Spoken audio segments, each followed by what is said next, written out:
Ben, c'est le début d'une nouvelle tradition dans le retour en force, les lundis et mercredis à l'heure que vous constatez maintenant, vers les 15h20. On va s'entretenir maintenant de façon régulière avec des agriculteurs de notre région. C'est une capsule donc agricole présentée par Desjardins Entreprises Beauce-Appalaches-Etchemin, une initiative de l'Union des producteurs agricoles. Et puis, on brise la glace aujourd'hui en s'entretenant avec un producteur laitier de la MRC des Etchemins de Sainte-Rose de Watford, plus précisément, M. Hector Provençal. Bonjour. Oui, bonjour. Vous allez bien? Très bien, oui. Le but de la chronique, c'est de parler du quotidien de nos agriculteurs. Je pense que c'est important de comprendre justement ce que représentent nos agriculteurs, pas seulement dans notre chaîne alimentaire, mais dans le portrait économique, surtout dans notre région. Mais donc, pour parler du quotidien, pour un producteur laitier à Sainte-Rose de Watford comme vous, ça ressemble à quoi une journée typique?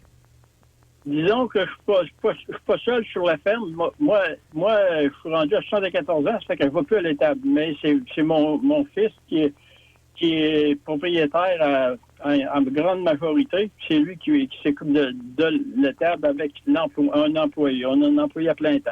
Comme un matin, moi, j'ai commencé vers 5h30, je faisais de la réparation de la machinerie. Puis quand il s'est mis à faire plus clair, j'ai été déjeuner. Puis après déjeuner, j'ai commencé à nettoyer la cour parce que j'avais pas eu le temps de tout nettoyer la cour en fin de semaine. Puis après ça, je suis revenu aider à l'employé à faire de la réparation de machinerie parce que l'hiver, l'employé, sa principale job, lui, c'est de faire l'entretien de la machinerie pour être prêt au printemps. Parce que ça, on n'en parle pas assez, mais les agriculteurs, vous devez être capable de vous revirer sur un dixaine. Il faut être débrouillard, il faut être des experts, parfois, tantôt en mécanique, tantôt en électronique et tout ça, parce qu'il y a beaucoup de machines sur une ferme, puis malheureusement, elles ne sont pas éternelles, c'est ce qu'on comprend. Là. C'est ça. Il faut taper la vérification pour faire de la prévention, puis c'est une bonne chose. Puis en plus faut quasiment être vétérinaire aussi, parce que avec les animaux, là, disons que ça arrive assez souvent que c'est nous autres qu'il faut les soigner. Bon. Puis, vois-tu, comme après ça, à cet après-midi, on est allé chercher du bois avec mon fils pour faire du bois de poêle. Il avait coupé ça en 5 pieds. Puis là, on a chargé ça dans un trailer. Puis là, il l'a monté. Puis il va le débiter demain. Puis on va continuer de même. C'est de même les journées. Puis là, ils sont arrivés, là, puis vers 4h moins quart, l'employé et Jonathan s'en vont à la ferme pour faire la traite. Puis ils finissent vers 6h, 6h15. Après une grosse journée comme celle-là, ça prend un bon repas sur la table, j'imagine, pour reprendre nos forces.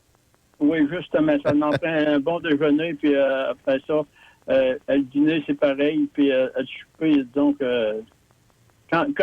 comme moi, je mange moins, mais comme les jeunes, là, ça mange beaucoup. Hey, je suis curieux de savoir, l'hiver qu'on est en train de connaître, il n'y a pas beaucoup de neige, il a fait particulièrement froid cette année.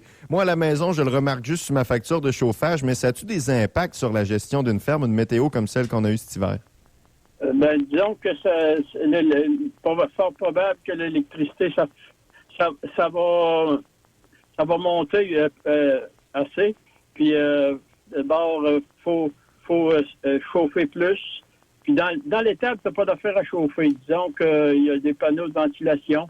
Puis même les animaux réchauffent la table en masse. OK.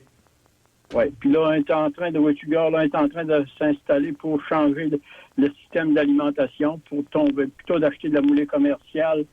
On va faire notre propre moulée en soignant avec du maïs. La semaine passée, il est arrivé un gros silo de 46 tonnes pour installer ça au printemps, puis acheter une moulange. Disons que c'est tout nous autres qui fait l'installation de ces choses-là. Disons que même cet été, on a bâti une bâtisse de 26 par 60 pour faire une partie, mettre une vanne de rip pour la rip, pour mettre en dessous des animaux. Et un mélangeur pour hacher les balles rondes, pour prévenir, pour que ça soit moins dur. Avant ça, il donnait tout ça à la main, il déroulait les balles rondes. Puis là, on va les mettre dans le mélangeur, puis il va passer en avant des vaches avec un petit soigneur, puis il va c'est ça qui va alimenter les vaches en mettant du maïs pour essayer d'économiser de l'argent. Hey, on s'est jasé à peine 4 minutes, puis on en voit déjà, c'est un mince aperçu de tout le travail qui est fait en amont pour qu'ultimement, on puisse avoir du lait sur les tablettes dans nos épiceries. Le temps nous presse déjà, M. Provençal. Merci d'avoir pris le temps, d'avoir cassé la glace pour cette première chronique agricole. Pour nos auditeurs, sachez qu'on en aura d'autres les lundis et mercredis pour en savoir davantage, justement, sur le quotidien, puis des différentes productions également. M. Provençal, je vous retiens pas plus longtemps. Merci beaucoup pour votre temps, puis bonne fin de journée. Je vous remercie beaucoup. Puis, quand vous aurez le goût de nous jaser, vous avez qu'à le rappeler. Je vais vous en dire encore d'autres. Ah, j'ai aucun doute là-dessus. Merci beaucoup. Hector Provençal, qui est un producteur laitier dans la municipalité de Sainte-Rose de Watford, dans la MRC des Aides-Chemins. Une première, donc, capsule agricole présentée par Desjardins Entreprises Beauce-Appalaches Aides-Chemins, une initiative de l'Union des producteurs agricoles. Pour notre part, on s'arrête, on s'en va vers le bulletin de nouvelles.